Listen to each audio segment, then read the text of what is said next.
Bihar news में स्वागत है आपका दोस्तों। मैं हूं फिरदौस गनी और आप देख रहे हैं केडीबी लाइव। दोस्तों आज हो चुका है 9 नवंबर 2024। तो आज की पूरे बिहार की टॉप न्यूज लेकर आए हैं आपके लिए। वीडियो शुरू करने से पहले आपसे एक रिक्वेस्ट है कि अगर आप पहली बार इस चैनल पर आए हैं तो फिर इस चैनल को सब्सक्राइब करके बेल आइकन को प्रेस कर दीजिए और साथ ही वीडियो को लाइक कर दीजिए, अपने दोस्तों के साथ शेयर भी कीजिए। तो चलिए चलते हैं आज की खबरों की ओर।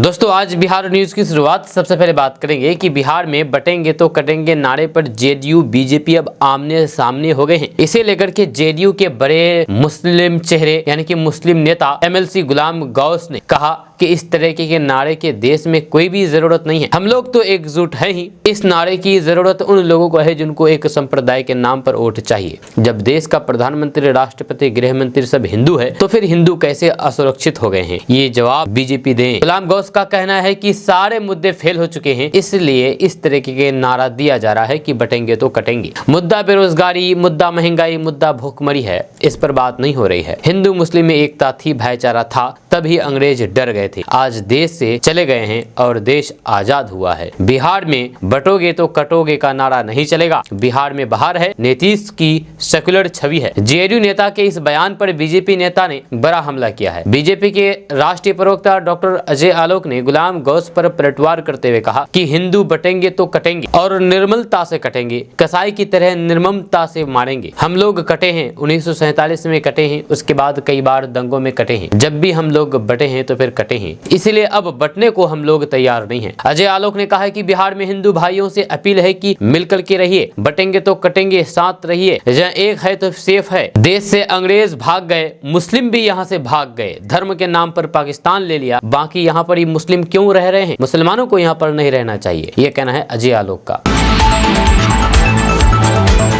दोस्तों इस डिजिटल युग में एटीएम अब धीरे धीरे पिछड़ता जा रहा है। एक समय था जब एटीएम से पैसे निकालने के लिए लंबी लंबी कतारें लगती थी, लेकिन अब वहां भी ज्यादा भीड़ नहीं देखी जाती है। इस कारण अब देश भर के अलग अलग बैंक अपने एटीएम के संचालन पर पूर्ण विचार कर रहा है। जब खबरें सामने आ रही है कि देश भर में जितने भी एटीएम मौजूद है उन्हें धीरे धीरे बंद किया जाएगा, यानी कि एटीएम अब बंद हो जाएगी। इसके अलावा कई एटीएम ऐसे भी हैं जो लंबे समय से इस्तेमाल नहीं किए जा रहे हैं। इन एटीएम की खराब हालात का फायदा अपराधी उठा रहे हैं, जो रात के समय इन जगहों पर आकर के गलत काम करते हैं। वहीं पर एटीएम के बंद रहने पर भी बैंक को उनकी जगह का किराया चुकाना पड़ता है। जहाँ कई एटीएम पर सुरक्षा गार्ड भी तैनात होते हैं जो बैंक की अतिरिक्त लागत को बढ़ाते हैं। इन तमाम कारणों से बैंक अब अपने एटीएम के संख्या में कमी करने पर विचार कर रही है। अब जिस तरह से सड़क के हर मोड़ पर एटीएम नजर आते हैं, ऐसा आने वाले दिनों में नहीं होगा। भविष्य में जहाँ बैंक शाखाएं होगी वहाँ एटीएम लगाए जाएंगे और साथ ही भीड़ भाड़ वाले इलाकों में एटीएम की उपस्थिति पर ध्यान दिया जाएगा। इससे बैंक की लागत भी घटेगी और फिर ग्राहकों को भी एटीएम की सुविधा मिलती रहेगी। आपको बता दें कि कोविड-19 के बाद से डिजिटल भुगतान का चलन काफी बढ़ गया है। लोग अब मोबाइल ऐप और फिर अन्य डिजिटल माध्यमों से ट्रांजैक्शन करते हैं। यूपीआई से ट्रांजैक्शन करते हैं, फोन पे, गूगल पे, पेटीएम आदि यूपीआई पेमेंट बैंक से पेमेंट ऐप से ट्रांसफर करते हैं। इसके चलते एटीएम से पैसे निकालने की जरूरत अब पहले जितनी नहीं रही है। यही कारण है कि बैंक एटीएम के संचालन पर पूर्ण विचार कर रहे हैं और उन्हें बंद करने का निर्णय जल्द ही लागू कर दिया जा सकता है।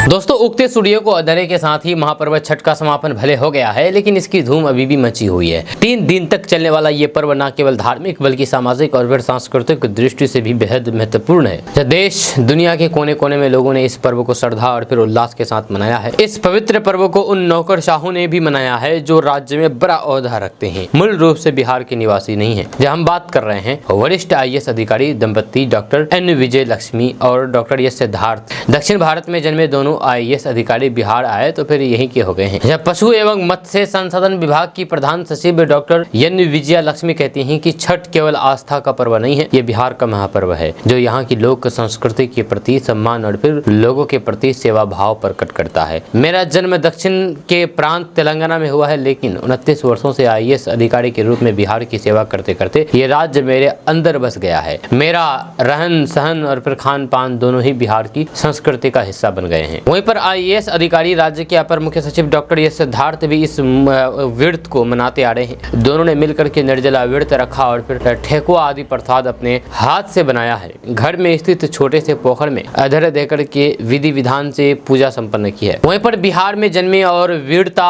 और फिर पुलिस सेवा के कई मेडल पुरस्कारों से सम्मानित उत्तर प्रदेश के पुलिस महानिदेशक प्रशांत कुमार ने भी बिहार के लोगों को महापर्व की शुभकामनाएं दी है। उत्तर प्रदेश के DGP ने कहा कि बिहार से जुड़े होने के नाते छठ महापर्व के लिए मेरे केवल एक उत्साह नहीं है बल्कि एक गहरी भावनात्मक और सांस्कृतिक कड़ी का प्रतीक है। ये पर्व न सिर्फ बिहार बल्कि उत्तर प्रदेश और समग्र उत्तरी भारत की संस्कृति और फिर परंपराओं का अनमोल हिस्सा है।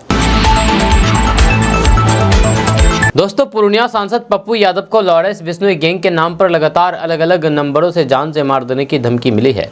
इस मामले में दिल्ली के एक थाने में शिकायत दर्ज की गई है। ये धमकी पहली बार नहीं है, इससे पहले भी पप्पू यादव को कई धमकियां मिल चुकी है, जिसके बाद उन्होंने अलग अलग थानों में 6 FIR दर्ज कराए हैं। पप्पू यादव ने कहा कि वे इन धमकियों से डरने वाले नहीं है और फिर अपनी आवाज को और भी बुलंद करेंगे। उन्होंने ये बात पूर्णिया में एक निजी कार्यक्रम के दौरान कही है, जहाँ सांसद पप्पू यादव ने कहा कि जिस तरीके से अपराधियों द्वारा धमकी दी जा रही है, तेरे नाम पर सुपारी मिल गई है, हमको पैसा दे दिया गया है, मारेंगे, वीडियो में पिस्टल है और इसी पिस्टल से मारेंगे, ये एक मेंटल टॉर्चर है। उन्होंने कहा है कि इसकी पूरी जांच कीजिए। मलेशिया में मयंक सिंह बैठा हुआ है, अमन साहू को छत्तीसगढ़ में BJP पनाह दी है। अब मयंक और फिर छोटा राजन का क्या है, वह क्या चाहता है, पप्पू यादव को मारेंगे या फिर कोई और लोग मारना चाहता है। उन्होंने कहा है कि मेरे मामले में कोई न कोई बड़ी मछली है और छोटी मछली तो नहीं होगा, क्यों मारना चाहता है ये भी विषय है। और फिर इस अपराधी को किसने संरक्षण दे रखा है या किसका संरक्षण प्राप्त है, वो कोई प्रमुख आदमी का राइट हैंड है। आप उसकी गिरफ्तारी कीजिए, आप मलेशिया जाइए। उन्होंने कहा कि अभी तक 6 FIR हो चुके हैं। मैं लगातार DGP से जुड़ा हुआ हूँ, IG हेडक्वार्टर, 3 SP, DIG और फिर IG सबके नॉलेज में दे रहा हूँ। सवाल जवाब करते हुए सांसद पप्पू यादव ने कहा कि क्या आम आदमी को जीने का कोई राइट नहीं है, कोई अधिकार नहीं है, या फिर अपराधी को इतना पनाह मिल रहा है कि किसी को मारने की कोशिश कर रहा है। पनाह दे कौन रहा है, सिस्टम या फिर सरकार? या सरकार, पॉलिटिकल और फिर सिस्टम बिल्कुल भी मददगार होगा, ये जांच का विषय है। उन्होंने कहा है कि मैं कई बार कह चुका हूं कि मैं ना भगवान से डरता हूं और ना ही आदमी से डरता हूं।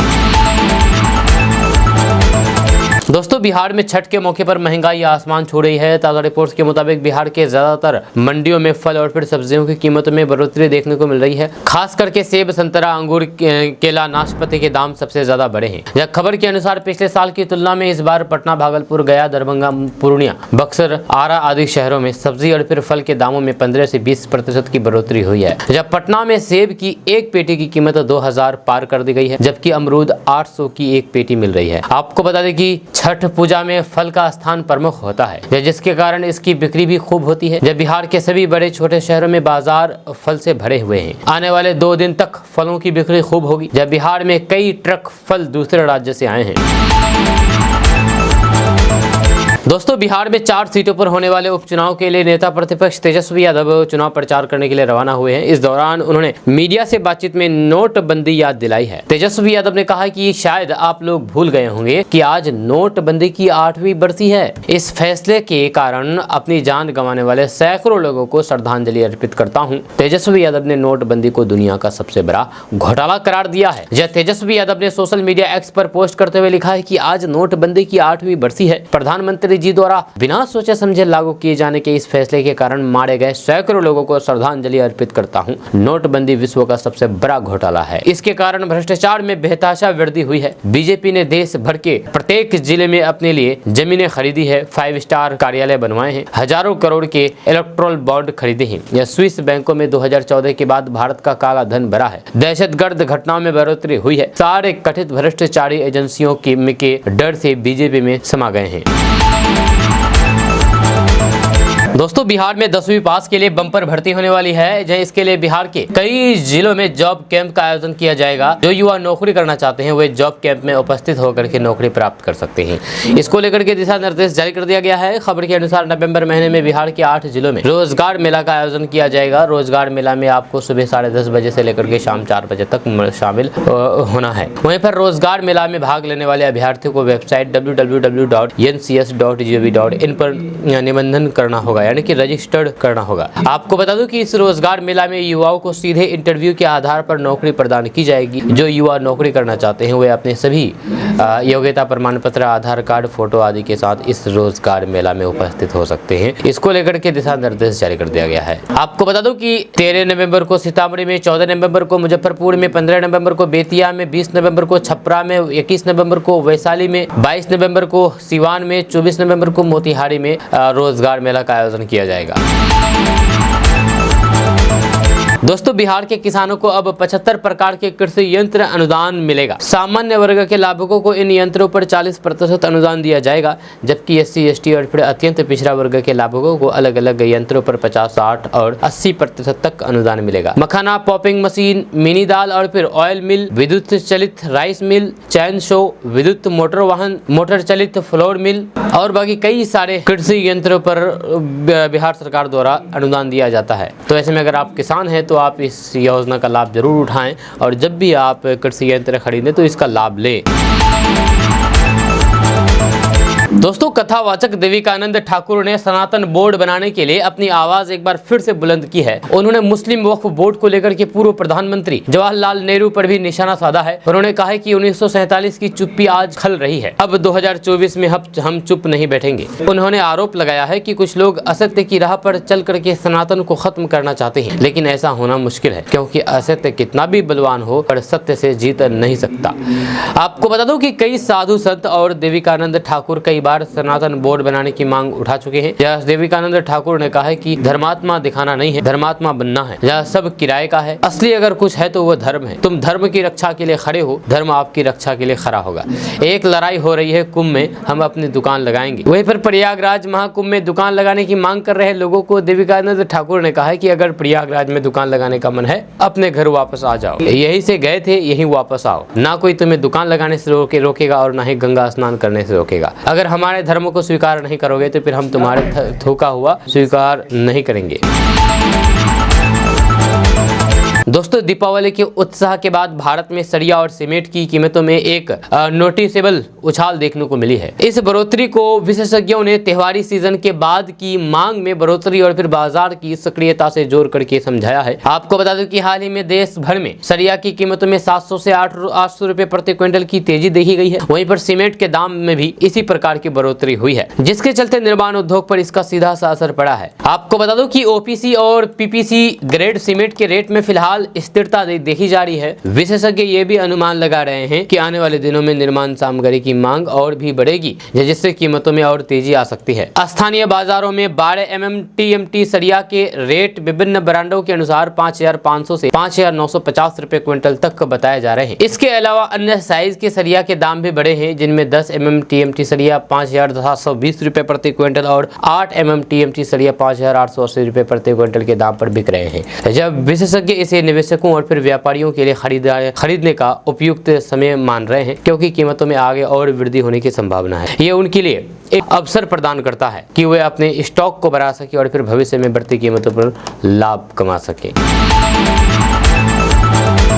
दोस्तों, बिहार की 4 विधानसभा सीटों पर होने वाले उपचुनाव में 5 दिन से भी कम समय रह गया है। इनमें गया जिले की बेलागंज और इमामगंज विधानसभा सीट भी शामिल है। यह 11 नवंबर को चुनाव प्रचार पर ब्रेक लग जाएगा। आपको बता दूं कि इससे पहले सभी सियासी दल जोर शोर से मतदाताओं को रिझाने में लगे हैं। तो इसी क्रम में बेलागंज विधानसभा क्षेत्र में राजद नेता तेजस्वी यादव ने चुनावी सभा को संबोधित किया। चुनावी सभा को संबोधित करते हुए तेजस्वी यादव ने कहा कि दीपावली हो गया, आज सुबह छठ भी हो गया, पर्व त्योहार हो गया, अब लोकतंत्र का त्योहार 13 नवंबर को है। कुछ लोग सोचते हैं कि सिर्फ 6 महीने साल भर का है, लेकिन इसका संदेश पूरा देश में जाएगा। 2025 जीतने के लिए उपचुनाव जीतना होगा। ये लालटेन चुनाव चिन्ह नहीं, देश की संविधान बचाने और फिर तरक्की का चिन्ह है। 9 सीट इंडिया जीते थे, अगर 10 और सीट जीत जाते तो फिर मोदी जी को यहाँ से भागना पड़ता, मोदी जी यहाँ से भाग जाते। अगर देश में संदेश देना है तो फिर संविधान तरक्की के लिए एकजुट होना पड़ेगा। अगर बेईमानी नहीं होता तो फिर 2020 में ही सरकार हम लोग बना लिए थे। हम लोग काम करने वाले लोग हैं, असली दुश्मन बेरोजगार बेरोजगारी, गरीबी, महंगाई है। अमन, चैन और फिर देश और बिहार की तरक्की के लिए एकजुट होना होगा। वहीं पर उन्होंने सभा को संबोधित करते हुए कहा कि 17 महीने नहीं होते तो फिर 15 लाख को नौकरी नहीं मिलती। IT पॉलिसी, टूरिज्म पॉलिसी बनाई है हम लोगों ने। लालू जी के शरीर में जितना खून था भाजपा को रोकने में लगा दिया, जो बचा है उसे भी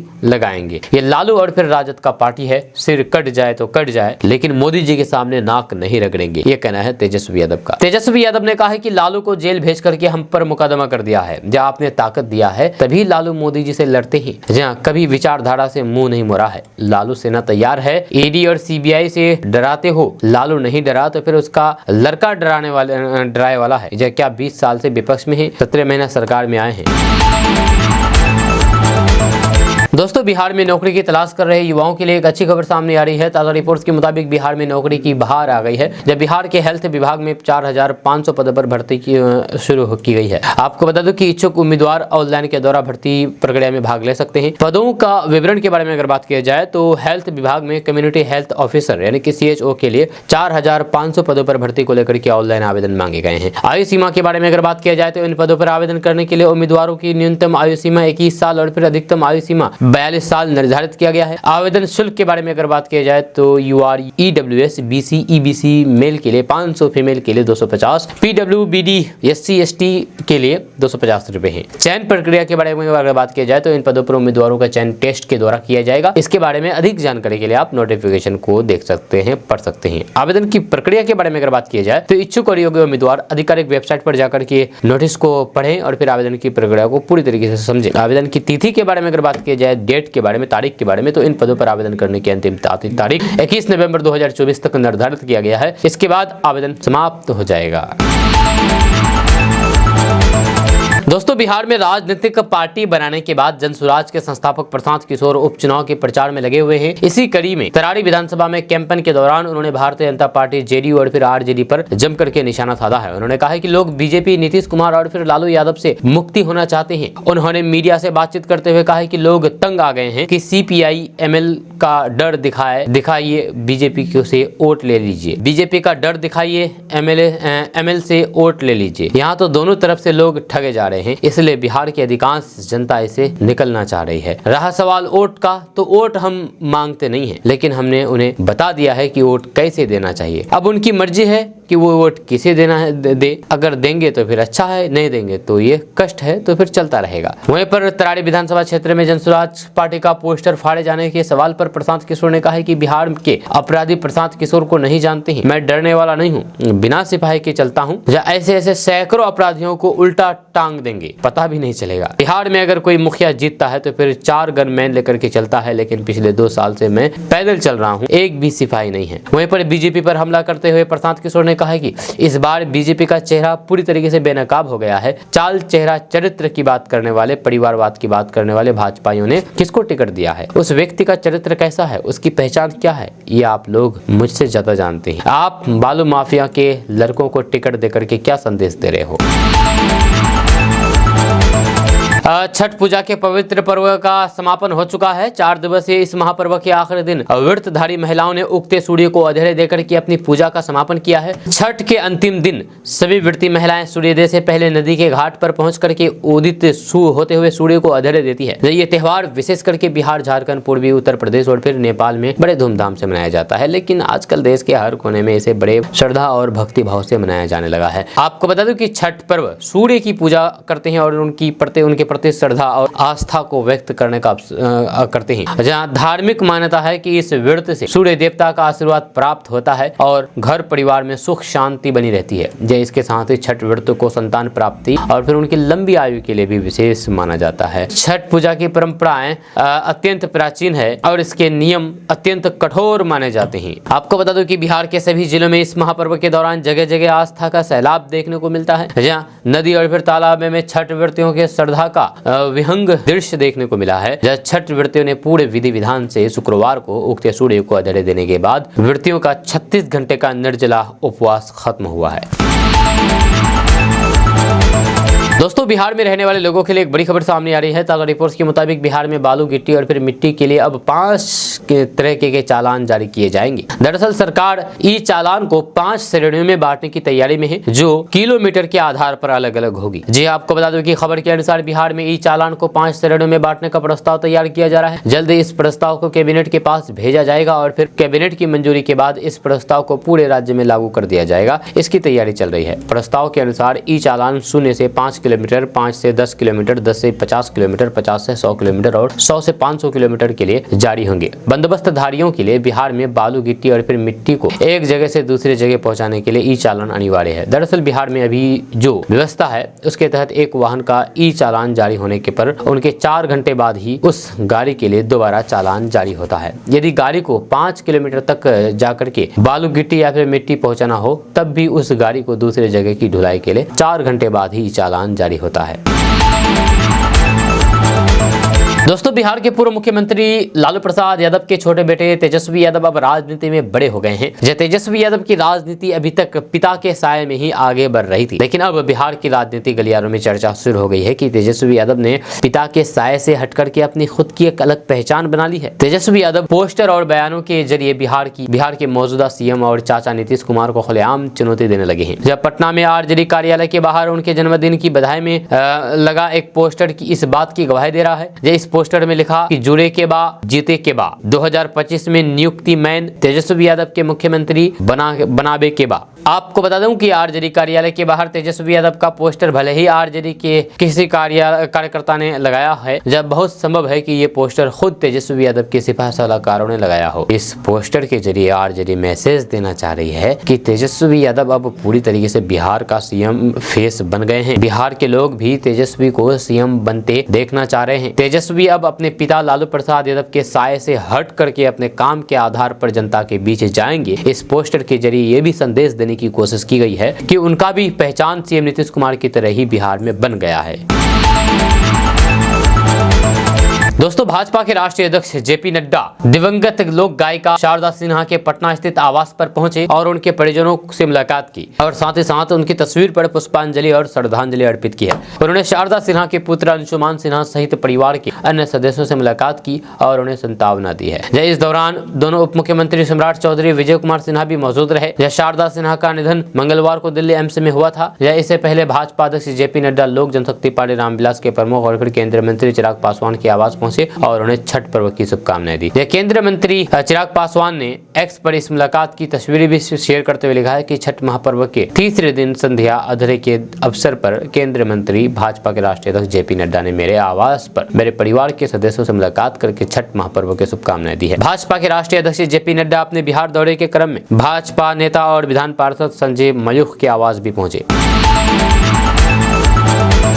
दोस्तों बिहार सरकार द्वारा शिक्षकों के लिए लाई गई नई तबादला नीति का विरोध शुरू हो गया है। बिहार राज्य प्रारंभिक शिक्षक संघ ने इसे शिक्षकों को प्रताड़ित करने की साजिश करार दिया है। संघ के अररिया जिला अध्यक्ष मोहम्मद जाफर रहमानी ने कहा कि इस नई नीति में सक्षमता परीक्षा पास शिक्षकों को जो जिला आवंटित किया गया है उसी में उनका हस्तांतरण करना चाहिए, मगर सरकार ने खास करके पुरुष शिक्षकों को नए पदस्थापन के जरिए गृह अनुमंडल एवं पदस्थापित अनुमंडल को छोड़ करके अन्य 10 अनुमंडलों का विकल्प मांगा है। ये सभी पुरुष शिक्षकों को घर परिवार, बूढ़े एवं बीमार माता पिता से बहुत दूर दूसरे जिले एवं दूसरे प्रमंडल पदस्थापित करने की साजिश है। यह सरकार पुरुष शिक्षकों एवं उनके बुरे माता पिता को सजा देना चाहती है। उन्होंने कहा कि नई नियमावली में माता पिता की बीमारी को आधार नहीं बनाया गया है। यह सरकार को लिंग के आधार पर असंवैधानिक भेदभाव के बजाय महिला शिक्षिकाओं के समान ही पुरुष शिक्षकों को भी अपने गृह पंचायत को छोड़ करके पड़ोस के पंचायत में पदस्थापन की नीति लाना चाहिए, ताकि सभी शिक्षक चिंता मुक्त एवं तनाव मुक्त होकर के विद्यालय में बेहतर ढंग से गुणवत्तापूर्ण शिक्षा प्रदान कर सके।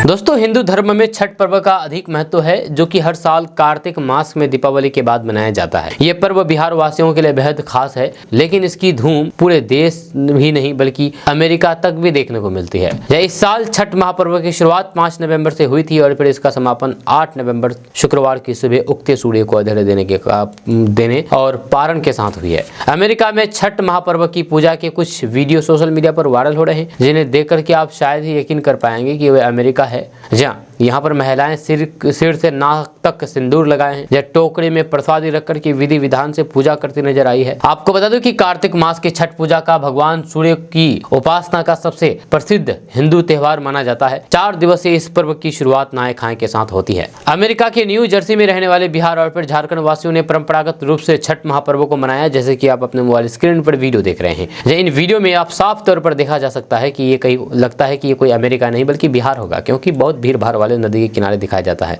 इन प्रवासियों ने नहाय खाए के साथ इस पर्व की शुरुआत की और सूर्य के संध्या अर्घ्य देने के साथ सभी रिवाजों का पालन किया। दोस्तों, बिहार में सुबह सुबह हल्का कोहरा छाए रहने से प्रदूषण का स्तर बढ़ रहा है। राजधानी पटना समेत कुछ शहरों की हवा खराब श्रेणी में पहुंच गई है। छठ पूजा के आखिरी दिन पटना के समानपुरा में सबसे ज्यादा AQI 268 दर्ज किया गया है। गया और मुजफ्फरपुर में भी AQI वायु गुणवत्ता सूचकांक 200 से ऊपर बना हुआ है, जो कि खराब श्रेणी में है। केंद्रीय प्रदूषण नियंत्रण बोर्ड के आंकड़ों के अनुसार सुबह 9 बजे गया में 250 और मुजफ्फरपुर में 255 AQI दर्ज किया गया है। इसके अलावा अररिया, औरंगाबाद, बेगूसराय, भागलपुर, हाजीपुर, कटिहार, किशनगंज, मोतिहारी, पूर्णिया, राजगीर, सहरसा, सासाराम और फिर सिवान में भी हवा की गुणवत्ता अच्छी नहीं है। इन शहरों में AQI 101 से 200 के बीच रहा है। आपको बता दूं कि पटना में 268, मुजफ्फरपुर में 255, गया में 250, हाजीपुर में 156, सासाराम में 134, सिवान में 170, पूर्णिया 167, बेगूसराय 163, भागलपुर 148, गया कटिहार 167, औरंगाबाद 175 दर्ज किया गया है AQI। दोस्तों, बिहार में शराबबंदी को लेकर के आए दिन सवाल उठते रहते हैं। कागजों में शराबबंदी की जमीनी हकीकत कुछ और ही है। आए दिन सुशासन बाबू के कुशासन की पोल खुल रही है। ताजा मामला बिहार के सुपौल जिले का है, जहां पर वीरपुर की ललित नारायण अनुमंडल अस्पताल में जाम छलकाए जा रहे थे। अब इसका वीडियो सोशल मीडिया पर तेजी के साथ वायरल हो रहा है। जहाँ सोशल मीडिया पर वायरल वीडियो में कथित तौर पर स्वास्थ्य प्रबंधक अविनाश कुमार और फिर उपाध्यक्ष डॉक्टर शैलेंद्र दीपक शराब पार्टी कर रहे हैं। वीडियो वायरल होने के बाद विवादों ने तुल पकड़ लिया है। यह वायरल वीडियो में कांच के 4 गिलास और फिर 4 प्लेटों में नॉनवेज दिखाई दे रहा है, साथ में शराब भी है। इस वीडियो को लेकर के दावा किया जा रहा है कि ये 30 अक्टूबर की रात का है, जब सड़क हादसे में घायल युवक को इलाज के लिए अस्पताल में लाया गया था। जहाँ इलाज के दौरान युवक की जान चली गई, जिस पर अस्पताल में जम करके हंगामा हुआ था। जहाँ स्वास्थ्य प्रबंधक अविनाश कुमार और फिर उपाध्यक्ष डॉक्टर शैलेश दीपक पर आरोप है कि वे दोनों इस दौरान शराब पार्टी कर रहे थे। हालांकि उपाध्यक्ष ने इन आरोपों को राजनीतिक साजिश बताते हुए खारिज कर दिया है। वीडियो को लेकर के वीरपुर नगर पंचायत के पूर्व मुख्य पार्षद तनवीर आलम ने अस्पताल प्रबंधक पर गंभीर आरोप लगाए हैं। दोस्तों, बीते दिन यानी कि 7 नवंबर को हर साल भारत में कैंसर के बढ़ते बोझ के बारे में जागरूकता बढ़ाने के लिए राष्ट्रीय कैंसर जागरूकता दिवस मनाया जाता है। इस दिन को सेलिब्रेट करने के पीछे मुख्य उद्देश्य है लोगों को कैंसर के जोखिमों, रोकथाम और फिर उपचार के बारे में शिक्षित और जागरूक करना है। यह सच है कि कैंसर जैसी घातक और फिर जानलेवा बीमारी का नाम सुनकर के ही लोगों में डर बैठ जाता है। जब कुछ लोग कैंसर को हरा नहीं पाते तो फिर कुछ अपनी जिंदगी को बचाने के लिए इस जंग में जीत जाते हैं।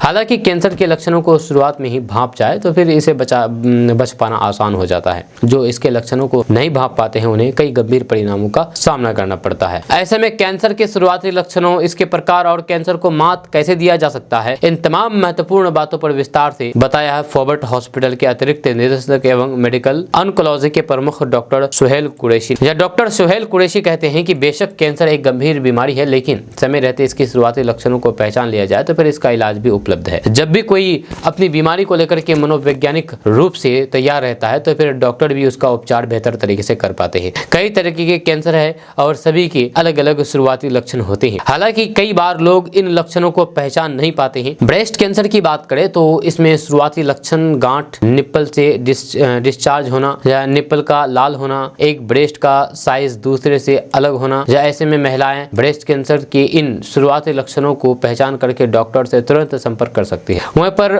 फूड पाइप के कैंसर की बात करें तो फिर इसमें शुरुआती में खाना अटकने लगता है, जब भोजन एवं पानी का नीचे न जा पाना, निगलते समय दर्द या फिर दिक्कत महसूस करना, वहीं पर खून की उल्टी होना, वजन कम होना, उल्टी होना, भूख न लगना आदि ये सब पेट के कैंसर के लक्षण होते हैं। वहीं पर शरीर के किसी भी हिस्से में गांठ होना, सूजन आना, बिना वजह वजन कम होना आदि लक्षण कैंसर के हो सकते हैं। इसलिए ऐसे लक्षण दिखने पर डॉक्टर से सलाह लें। दोस्तों, लालू प्रसाद यादव के बड़े बेटे तेज प्रताप यादव का एक वीडियो सोशल मीडिया पर वायरल हो रहा है, जिसमें वे भोजपुरी पावर स्टार पवन सिंह को नशेड़ी बोल रहे हैं। इतना ही नहीं, वे पवन सिंह पर शराब पीकर के गाना गाने का भी आरोप लगा रहे हैं। जहां इससे पहले भी तेज प्रताप यादव ने पवन सिंह पर शराब पीकर के गाना गाने का आरोप लगाया था। इस छोटी सी क्लिप को अनिल नाम के यूजर ने एक्स पर शेयर किया है, यानी कि ट्विटर पर शेयर किया है। वीडियो में जब एंकर तेज प्रताप यादव से पूछते हैं कि पवन सिंह पर आपका क्या कहना है, तो वे बोलते हैं कि पवन सिंह पर कुछ नहीं कहना है, वो नशेड़ी है, नशे में रहते हैं, दारू पी करके गाना गाते हैं। तेज प्रताप यादव के इंटरव्यू के वीडियो को जैसे ही यूजर्स ने देखा तो फिर वो प्रतिक्रिया देने लगे।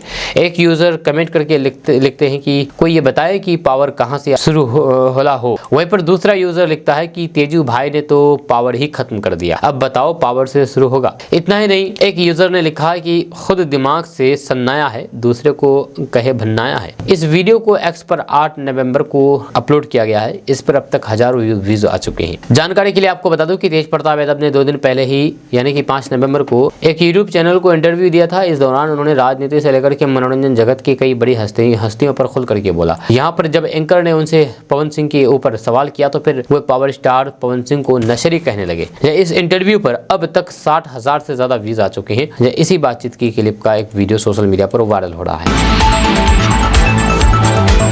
दोस्तों, बिहार सरकार ने अलग अलग योजनाओं के माध्यम से महिलाओं और फिर लड़कियों की शिक्षा, स्वास्थ्य और फिर सामाजिक स्थिति को सुधारने के लिए कई पहल की है। इन योजनाओं में से एक महत्वपूर्ण योजना है कन्या उत्थान योजना। इस योजना के लिए अब घर बैठे आप आवेदन कर सकते हैं। खबर के अनुसार बिहार में मुख्यमंत्री कन्या उत्थान योजना के लिए जन्म से 2 साल तक की बेटियों के लिए ई पोर्टल के माध्यम से ऑनलाइन आवेदन किया जा सकता है। इस नई पहल से अभिभावकों को आंगनबाड़ी केंद्र या फिर विभागीय कार्यालय के चक्कर नहीं लगाने पड़ेंगे। आपको बता दूं कि इस योजना के तहत 0 से 2 साल आयु वर्ग की बेटी के मां के खाते में 2,000 रुपये और फिर जन्म के 1 साल बाद आधार पंजीकरण होने पर बच्ची के उचित पोषण के लिए 1,000 रुपये दिए जाते हैं। इसके अलावा अन्य भी कई तरीके के लाभ उपलब्ध हो जाते हैं। इस योजना के तहत ड्रेस के लिए 1 से 2 साल की उम्र में 600 रुपये, 3 से 5 साल की उम्र में 700 रुपये, 6 से 8 साल की उम्र में 1,000 रुपये, 9 से 12 साल की उम्र में 1,500 रुपये। वहीं पर सैनिटरी नैपकिन के लिए 300 रुपये की राशि दी जाती है। नई व्यवस्था के तहत बच्चे के माता पिता ऑनलाइन माध्यम से स्वयं आवेदन कर सकते हैं, खुद से आवेदन कर सकते हैं।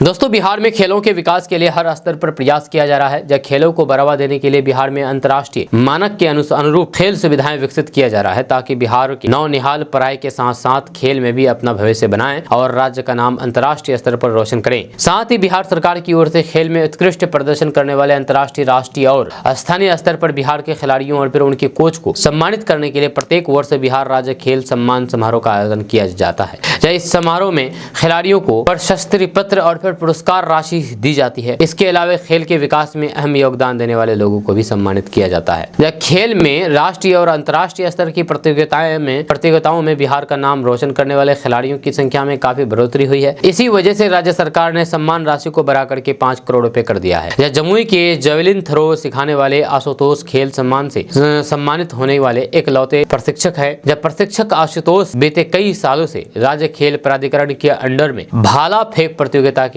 होनहार एथलीट को प्रशिक्षित कर रहे हैं। इन्होंने खुद भी राष्ट्रीय स्तर पर कई बार भाला फेंक प्रतियोगिता में बिहार के लिए स्वर्ण पदक हासिल किया है।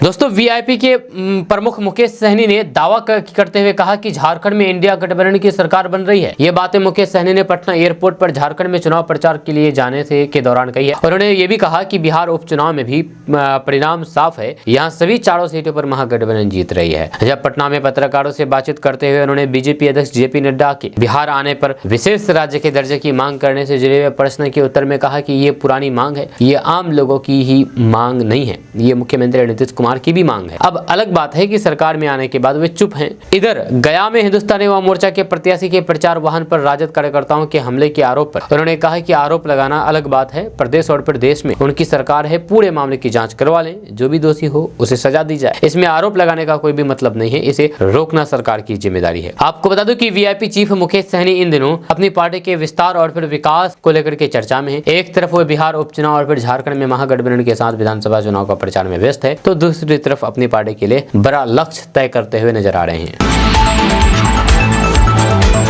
अगर बीजेपी की सरकार बनी तो 60% मुस्लिम जो फर्जी आधार कार्ड, वोटर आईडी कार्ड और पैन कार्ड बनवा करके बस गए हैं, उन्हें यहाँ छोड़ करके भागना पड़ेगा। जहाँ उनको हम यहाँ से भगा देंगे। जिन आदिवासी लड़कियों ने मुस्लिम से शादी की है, उनके बच्चे को आदिवासी का दर्जा नहीं देंगे। शादी करके आदिवासियों की जमीनें जबरन छीनी गई है, उन्हें वापस दिलाएंगे। बीजेपी इसी एजेंडे पर काम कर रही है। ये कहना मेरा नहीं है, ये कहना है निशिकांत दुबे, जो कि बीजेपी नेता है, जो झारखंड की गोड्डा लोकसभा सीट से सांसद है। हेमंत सोरेन का घर कहे जाने वाले संथाल परगना में बीजेपी को जिताने का जिम्मा इन्हीं के कंधों पर है। निशिकांत दावा करते हैं कि झारखंड की 81 सीटों में से बीजेपी 2/3 सीटें जीत करके सरकार बनाने वाली है। फिर सबसे पहले यहाँ एनआरसी लागू करेंगे। जहाँ झारखंड में 13 नवंबर को पहले फेज की वोटिंग हुई है। यह इलेक्शन कवरेज के दौरान एक न्यूज चैनल ने निशिकांत दुबे से जामताड़ा में बात की है। उन्होंने बांग्लादेशी घुसपैठ बीजेपी में गुटबाजी हेमंत सोरेन के जेल जाने, शिबू सोरेन के बेटे दुर्गा सोरेन को बड़ा भाई और फिर हेमंत को दुश्मन मानने से जुड़े सवालों के जवाब दिए हैं। साथ ही उन्होंने मुसलमानों को लेकर के एक बहुत ही विवादित बयान दे दिया है। उन्होंने एनआरसी लागू करने की बात कह दी है। उनसे एक न्यूज चैनल ने सवाल किया कि क्या संथाल में डेमोग्राफी चेंज हो रही है, घुसपैठिए आदिवासी गांव में कब्जा कर रहे हैं। तो इसके जवाब में वो कहते हैं कि ये तो कागज पर है। 1951 में आदिवासियों की आबादी 45% थी। 2011 में ये आबादी घट करके 28% रह गई। अब जनगणना होगी तब ये आबादी 24 से 25% के आसपास बचेगी। मुसलमानों की आबादी 1951 में 9% थी। 2011 में ये बढ़ करके 24% हो गई है। 1951 और 2011 दोनों ही जनगणना कांग्रेस सरकार ने कराई है। ये आंकड़े तब के हैं जब केंद्र में उनकी सरकार थी। बीजेपी इसमें अपनी तरफ से कुछ नहीं कर रही है। देश में मुस्लिमों की पॉपुलेशन 4% की दर से बढ़ी है, जबकि संथाल में 15% है। झारखंड में विस्थापन, रोजगार और पलायन बड़ी समस्या है। यहाँ कई शहर ऐसे हैं जहाँ पर पीने का साफ पानी तक नहीं है। ऐसी क्या वजह है कि मुस्लिम आबादी बढ़ गई है? ये बांग्लादेशी घुसपैठिया नहीं है तो फिर कौन है? ये कहना है बीजेपी नेता का। उनसे सवाल किया गया कि झारखंड में घुसपैठियों का बसना किसकी चूक है, केंद्र की या फिर हेमंत सरकार की? तो उन्होंने कहा कि 2004 से 2014 तक केंद्र में कांग्रेस की सरकार थी। जब वहीं पर एक समय था जिसमें बंगाल के मालदा, मुर्शिदाबाद, कालीचक, वीरभूम, बिहार के किशनगंज, अररिया, पूर्णिया और झारखंड के पाकुड़, साहिबगंज, गोड्डा, जामताड़ा और फिर दुमका जैसे जिलों की पूरी डेमोग्राफी ही बदल गई है।